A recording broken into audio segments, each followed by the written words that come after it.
The New Forest is steeped in military history.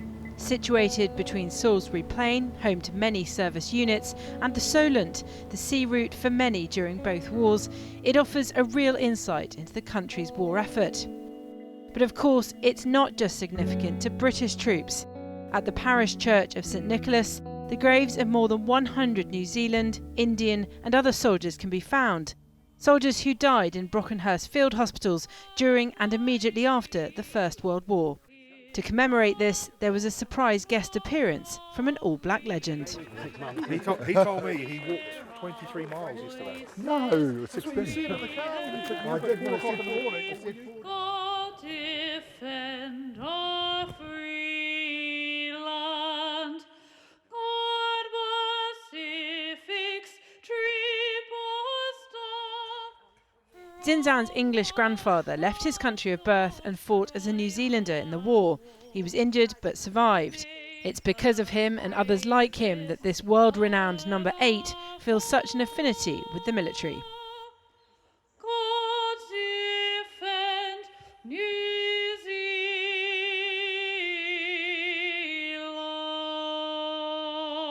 I was 21 years old when I first got into the All Blacks, and part and parcel of that there is about giving back. And I used to go to every opportunity I went to, the services and the army side of things. I always supported them, and so it was my contribution for that. There's it's a little bit, but it's something that makes a difference to someone else. Okay, let's walk on. Zinzan's visit came on the morning of the second day of walking. Another rugby legend, this time of the Welsh variety, set a furious pace on day one.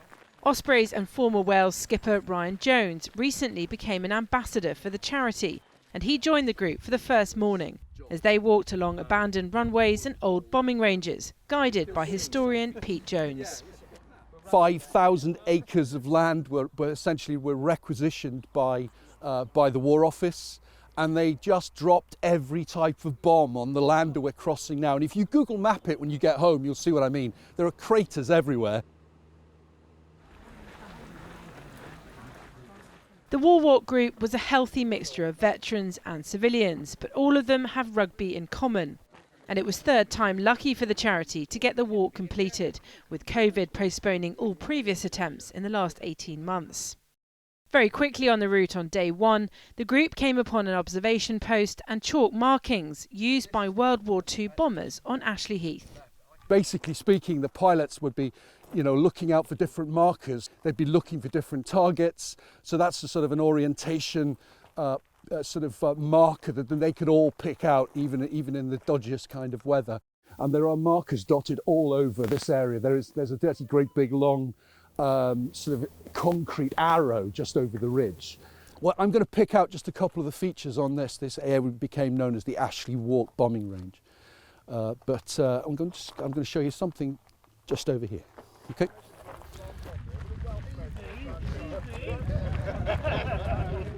When you go home, one of the things you can tell them you've done is you've actually stood on the site of the practice wall for the Barnes-Wallis bouncing bomb. So the first of 3 walls were set up on this line, and the Lancaster bombers, Guy Gibson and his crew, would practice here, and they come in from this direction, and they bounce the bombs into a wall that was set up here as a way of training them. What we're standing on became known to the locals as the submarine pen. There was a structure here in the forest that we're now standing on top that was clearly the target for some of the bombing practice.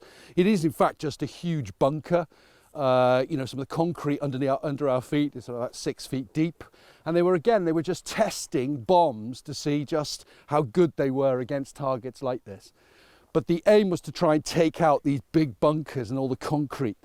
And they didn't. And they didn't. And they didn't. The local community were very accommodating, with refreshments provided along the route. Even the four-legged residents seemed to be accustomed to large groups of ex-rugby players wandering through their home. Stony Cross is one of the most recognisable road signs in the New Forest. But what actually is it? That starts off as an RAF base and then gets taken over by the Americans. who come over. A unit comes over from Oakland in California, and they are flying Lockheed Lightnings and B-26 Marauders out of that strip at Stony Cross. So they're heavily involved in trips over to, sorties over to northern France, particularly pre-D-Day. And in fact, the radio signals from Stony Cross were bounced to masts in Kent to make it look as though the invasion was coming from Kent. That whole plot before D-Day, where they were trying to fool the Germans successfully, as it turned out. Here as a camp. The group also got to pay their respects at war graves, in quiet country churchyards and at village memorials. Day 2 was largely focused around Beaulieu and the airfield. In 1910, a flying school was set up on Beaulieu Heath, and during World War I and World War II, it expanded into a 570-acre site around the distinctive A-shaped layout. The US Air Force flew Marauders and Thunderbolts out of Beaulieu, and SOE agents left under the cover of darkness to be dropped into Nazi-occupied France. Finally, after what seemed the longest road in the world, the walkers reached Leap Beach. I can hear the ocean. Oh yeah, the sound of the sea. And now I can see it. And it ain't no mirage. Look at that. That is stunning. Charity patron Nick Knowles was there to welcome the walkers across the finish line. Their final destination, the Royal Dragoon Guards D-Day Memorial.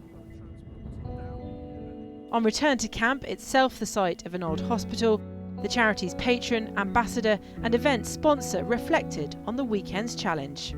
And this wasn't just a wander through the New Forest. It was around the whole thing. Yeah, but it was actually visiting some. No, because we were visiting many of the places that were important in the D-Day landings, and then at the end of it, we end up at Leap Beach, where many of the people embarked for those D-Day landings. Many young men, not knowing their futures, and a large number didn't come back. How was it for you, laying a memorial wreath at the monument to them? Yeah, it's really humbling to stand there where those people stood all that time ago, to lay that wreath, to remember. I think it's good to have the likes of Peter Jones to take you through the story back on the day, how they must have been feeling, and then you see the waves and the worry they must have been thinking, and it really brings it home to stand there and take 2 seconds to think about what happened and how it all led out. It really brings it home. It does really put everything into perspective, really.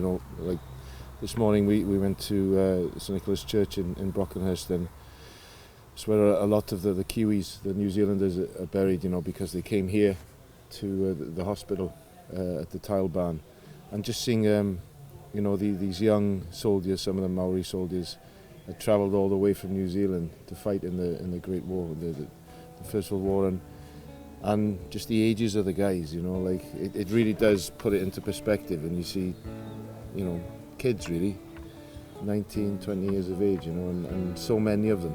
Yeah.